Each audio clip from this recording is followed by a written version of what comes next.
They share a religion. They share a language. They share a border. For decades, the world assumed Saudi Arabia and the UAE were the same story.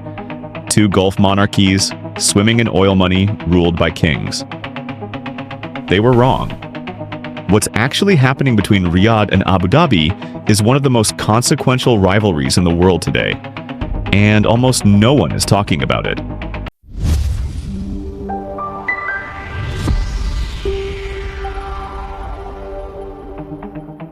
On the surface, Saudi Arabia and the UAE have always presented a united front. They're both members of the Gulf Cooperation Council. They both fought in Yemen. They both imposed the blockade on Qatar in 2017. They look like allies, but beneath that surface, two very different visions of the Gulf's future are in direct competition. And the man at the center of this rivalry is not a president or a prime minister. He's a crown prince. Actually, two of them. Mohammed bin Salman of Saudi Arabia, MBS, and Mohammed bin Zayed of the UAE, MBZ. Two modernizing reformers, two visionaries, two men who both want to be the most important person in the Arab world. There can only be one. To understand this rivalry, you need to understand what each country is building. Saudi Arabia, under Vision 2030, is attempting one of the most ambitious economic transformations in history. MBS wants to transform a country built entirely on oil into a global hub for tourism, technology, entertainment, and finance.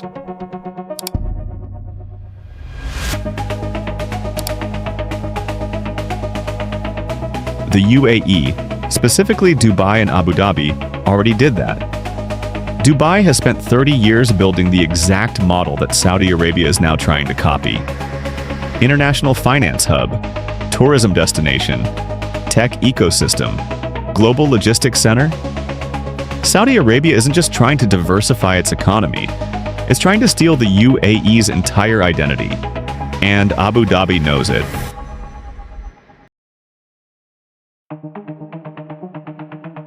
This rivalry doesn't stay in the boardroom.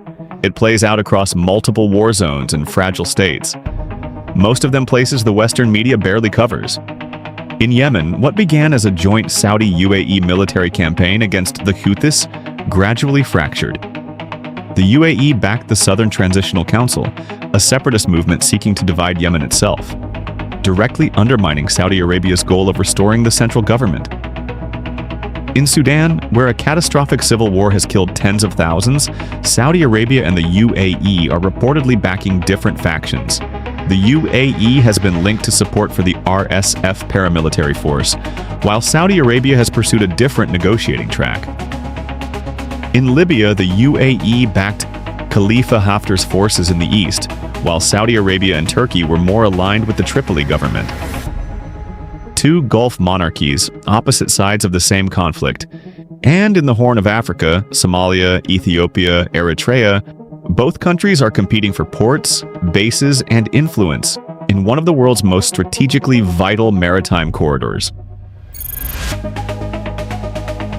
The most consequential front of this rivalry is economic. Saudi Arabia has been aggressively poaching businesses and financial institutions from Dubai. It has made it mandatory for any international company wanting Saudi government contracts to have its regional headquarters inside the kingdom, not in Dubai. This is a direct economic attack on Dubai's business model. Dubai built its entire value proposition on being the easy, neutral, internationally connected hub of the Arab world. Saudi Arabia is trying to force a choice: us or them. Tens of billions of dollars of corporate investment decisions hang on how this plays out. So who's going to win this quiet Cold War? The honest answer is, it depends on what winning means.